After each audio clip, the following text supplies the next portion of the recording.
AITA for kicking my husband and MIL out of the delivery room after they disrespected me. I, 27F, gave birth to my first child about 8 weeks ago, and I've been trying to figure out if I was too harsh during my labor.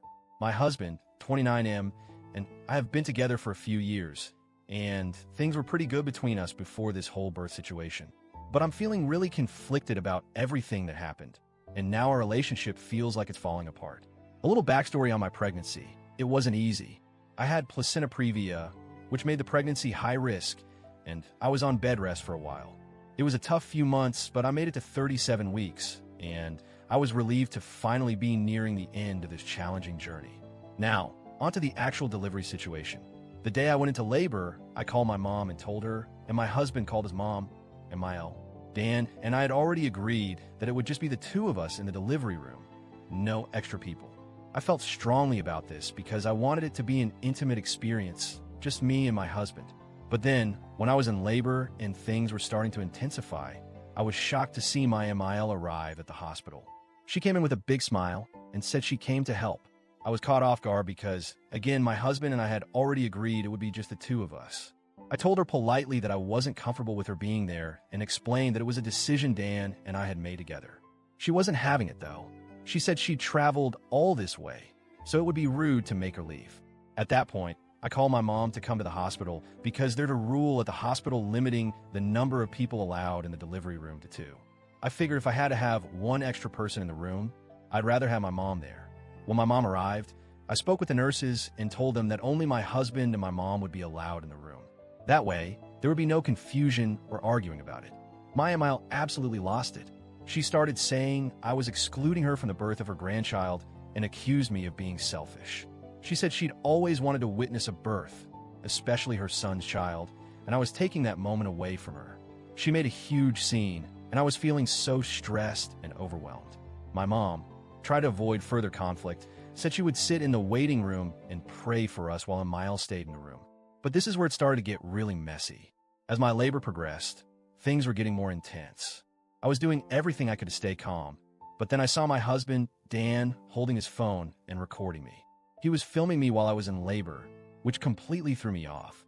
I calmly asked him to stop and told him that I wasn't comfortable being recorded. He didn't listen and kept filming, even when the nurse came in to check how dilated I was. I told him again that this wasn't okay with me, and he responded by saying, "Since my mom can't be here, I'll record everything for her so she won't feel left out." I was livid. I felt humiliated and violated. When it came time for me to start pushing, Dan was still recording me with his phone. It was invasive, and I couldn't handle it anymore. I told the nurse to take his phone away and stop any filming, but he said I was ruining the moment. I finally snapped and screamed at him to get out of the room. He wasn't respecting my boundaries, and I was done. A nurse escorted Dan out of the room, and I felt an overwhelming sense of relief. I wasn't going to let anyone disrespect me in such a vulnerable moment. Fast forward to after the birth. When I was moved to recovery, Dan still hadn't shown up. He didn't come for hours, even though I kept calling him. When he finally arrived, he was furious. He said I was selfish for kicking him and his mom out of the delivery room and that I had excluded him from the birth of his son. He was hurt, and so was his mom. They both felt like I ruined their moment of witnessing their grandchild being born. I explained to him how frustrated I was about the recording and how his mom didn't respect my boundaries when I had clearly communicated them. He didn't seem to care and instead focused on how hurt he was about being excluded. It felt like he wasn't understanding my perspective at all. To make matters worse, Dan hasn't been coming around much. I'm currently staying in my parents' house because when we were discharged from the hospital, he didn't even bother to pick us up. It's been a few weeks, and he hasn't even bothered to check in on me or our son. He's tried to get our son to sleep over at his house, but I'm exclusively breastfeeding and I don't want him to get used to the bottle.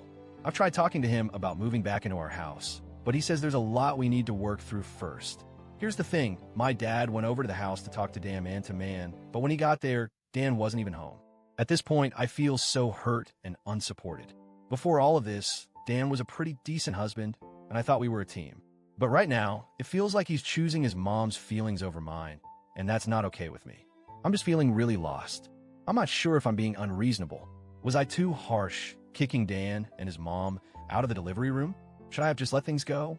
I'm honestly wondering if I've made a huge mistake here. AITA for doing what I did.